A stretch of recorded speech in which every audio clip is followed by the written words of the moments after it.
ప్రేమ యేసుని ప్రేమ అది ఎవ్వరు కొలువలేనిది. నిజము దీనిని నమ్ము, ఇది భువి అందించలేనిది. ఎన్నడెన్నడూ మారనిది నా యేసుని దివ్య ప్రేమ. ఎన్నడెన్నడూ వీడనిది నా యేసుని నిత్య ప్రేమ. తల్లిదండ్రుల ప్రేమ నీడవలే గతించును, కన్నబిడ్డల ప్రేమ కలలా కరిగిపోవును. భార్యాభర్తల మధ్య వికసించిన ప్రేమ పుష్పము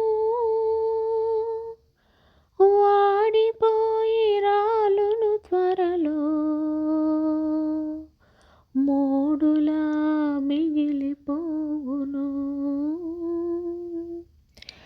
ధరణిలోని ప్రేమలన్నీయు స్థిరము కావు, కరిగిపోవును. క్రీస్తు యేసు కల్వరి ప్రేమ కడవరకు ఆదరించును. ప్రేమ యేసుని ప్రేమ అది ఎవ్వరు కొలువలేనిది.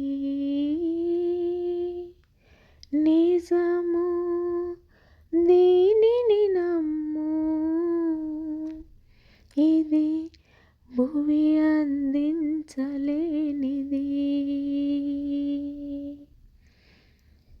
ఎన్నడెన్నడూ మారనిది నా యేసుని దివ్య ప్రేమ. ఎన్నడెన్నడూ వీడనిది నా యేసుని నిత్య ప్రేమ. ప్రేమ యేసుని ప్రేమ అది ఎవ్వరు కొలువలేనిది. మనందరికీ తండ్రియు మన రక్షకుడును మన ప్రియ ప్రభువగు శ్రీ యేసుక్రీస్తు శుభనామమును మీ అందరికీ కూడా ఉదయకాలము మరి ప్రత్యేకంగా ఈరోజు మరి ప్రపంచం అంతా వ్యాలంటైన్స్ డే అని మరి ప్రేమ దినోత్సవంగా జరుపుకుంటున్న ఈ దినమును మరి మీ అందరికీ కూడా క్రీస్తు ప్రేమతోటి మరి వందనాలు తెలియజేసుకుంటున్నానండి. దేవుని ప్రేమను మనము మరి దేనితోటి పోల్చగలము కదా.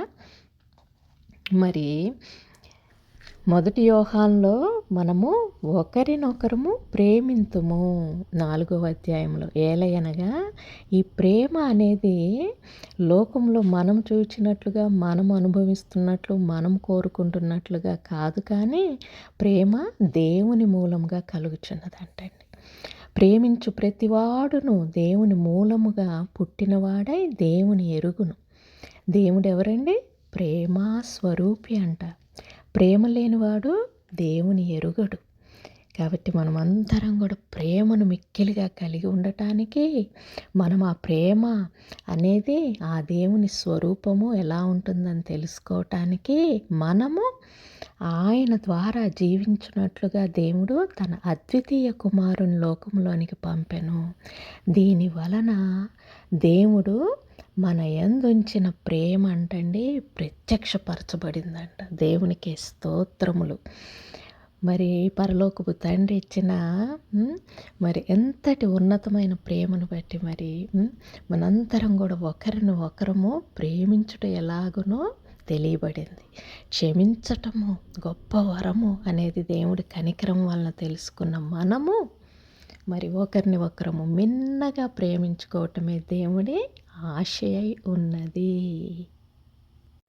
మరి ఈ ప్రేమ మనము దేవుని ప్రేమించితిమని కాదు, కానీ తానే మనలను ప్రేమించి మన పాపములకు ప్రాయశ్చిత్తమై ఉండుటకు తన కుమారుణ్ణి పంపించారు. అందులో ప్రేమ ఉన్నది. కాబట్టి దేవుని ప్రేమ అపారమైనదండి. మనము ప్రేమ అని అన్నామంటే అది దేవుని ప్రేమ మాత్రమే. కాబట్టి మరి ఈ మధ్యలో వచ్చిన లోక ప్రేమలు, ధరణిలోని ఏ ప్రేమలు కూడా శాశ్వతము కావు, కానీ దేవుడిచ్చిన ప్రేమ మన యందు ఎప్పటికీ శాశ్వతమండి. ఆ శాశ్వతమైన ప్రేమను మనం కోరుకొని ఒకరిని ఒకరు మిన్నగా ప్రేమింప బద్ధులై ఉన్నామన్నమాట. కాబట్టి దేవుడు మనలను ఈలాగు ప్రేమింపగా మనము కూడా ఒకరిని ఒకరము ప్రేమించుటకు మిన్నగా బద్ధులముగా ఉండటానికి మరి మనం పిలువబడ్డామంట. కాబట్టి మరి దేవుని ప్రేమ మన ఎడల శాశ్వతముగా ఉండటానికి మనము కూడా ఎప్పుడు కూడా ప్రేమను మరి అన్నిటికీ మించి ధ్వజముగా కోరుకుందాము. ఏ మానవుడును దేవుని ఎన్నడూను చూచుండలేదంట. మనం ఒకరినొకడు ప్రేమించిన ఎడల దేవుడు మన యందు నిలిచి ఉండును.